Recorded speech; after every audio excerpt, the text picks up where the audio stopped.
Can you hear me? The last thing we heard was that like they were sitting down and Jennifer didn't feel comfortable going to Melissa's house because they got in a fight at BravoCon.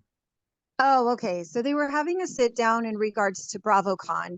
And then Melissa gives her, an invite. She tells her, why don't you come to our housewarming? And Jennifer's like, no, I don't feel comfortable. So Joe Gorga, after that sit down, ends up texting Jennifer Aydin. Jennifer told me she got a text from Joe and she was just like, he was like, hey, we're adults, let's move past everything, come to my housewarming. So the Aidens end up accepting the invite to the housewarming. They end up going. Well, prior to the housewarming that morning, that big fight between the Fudas and Teresa at the sit down where he calls her a mortgage fraud, the Yeah. poster child mortgage fraud.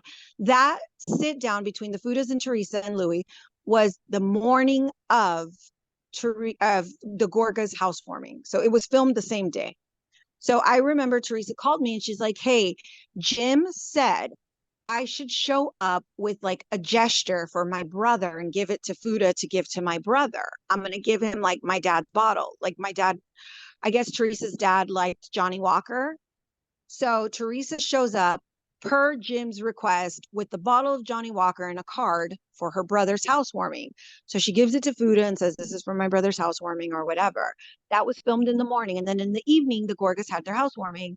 Well, I remember Jennifer told me that she was herself a little upset that Jim told Teresa to offer that gesture to her brother because we had just seen her at the reunion saying, I'm never going to talk to you again. It's over between us. So it was going to be like confusing that gives her brother a gesture.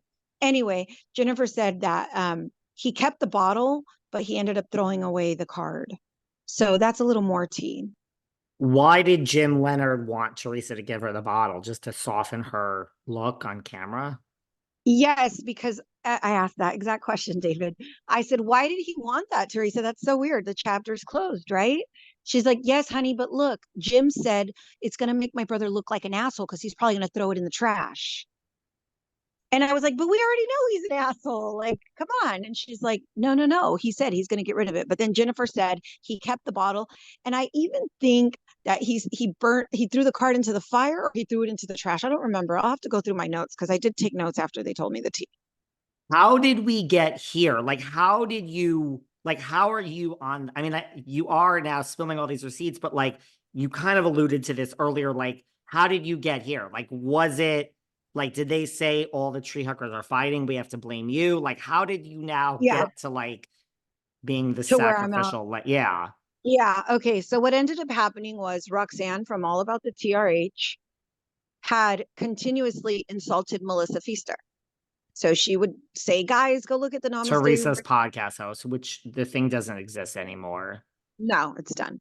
So I remember Roxanne was saying stuff like on her Patreon, she was saying, go look at the Namaste reviews. They're so bad. Like these two girls don't mesh well together. They don't have good chemistry, blah, blah, blah. Like they were giving their opinions, right? Which is fine. Everyone, go ahead, insult whoever the hell you want. That wasn't the issue. The issue was that she continued to insult Melissa Feaster. And if you care about Teresa and Melissa is part of Teresa, like they're friends, they're co-hosts together, like they're girls, they're like they called each other sisters at one point.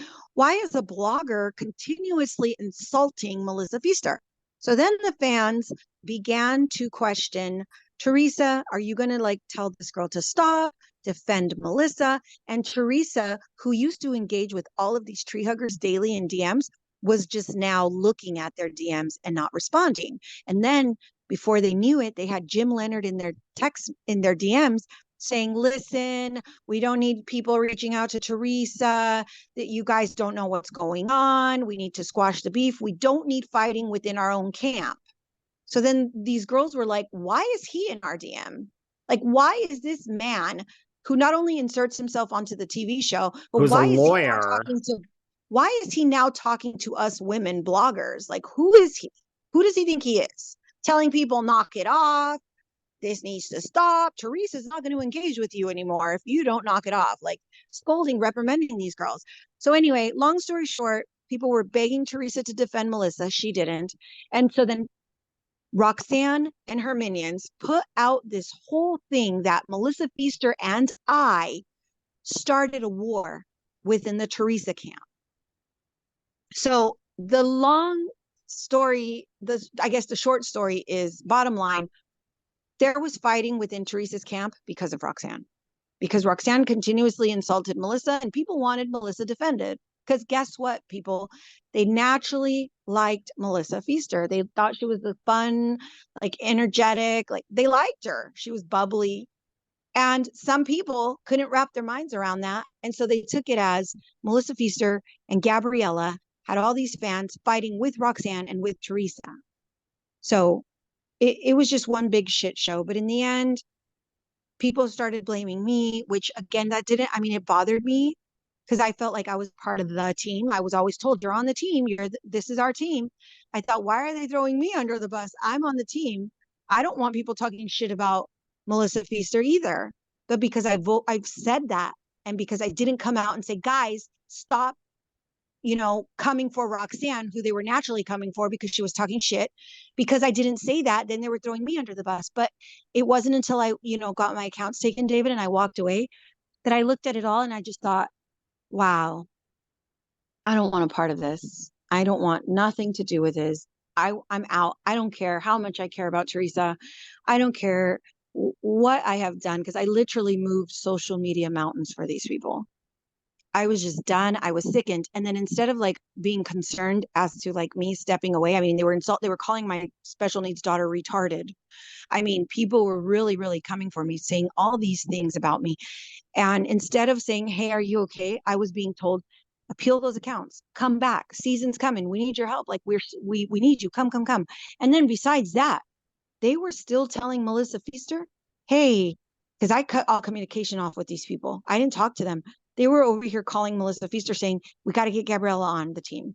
Get her on the phone. I remember I messaged Teresa a month after not talking to her. And I was like, what do you need? What do you need, Teresa? Why are you guys like looking for me?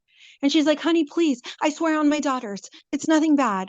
And I have this text thread. She's like, get a hold of Jim. He wants to talk to you. He wants to talk to you. And I just thought, why the fuck would I want to talk to somebody who accused me of all this horrible shit? Like, what, are you guys crazy?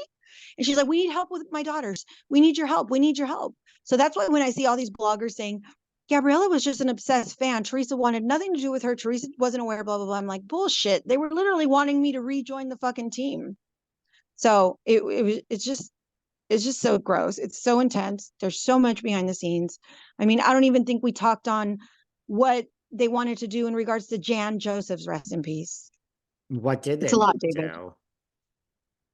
I remember Jennifer Aydin's mom was having a procedure at the hospital, and I got a text message from Jennifer, and it was two pictures of someone holding their iPhone, and there was two profile pictures of Jan Joseph's ex-girl. When Joseph's passed, he had a girlfriend at the time named Laura. I don't know if you know this, No. but there were pictures of Laura, of her Facebook profile. And I remember Jennifer called me and she's like, hey, babe.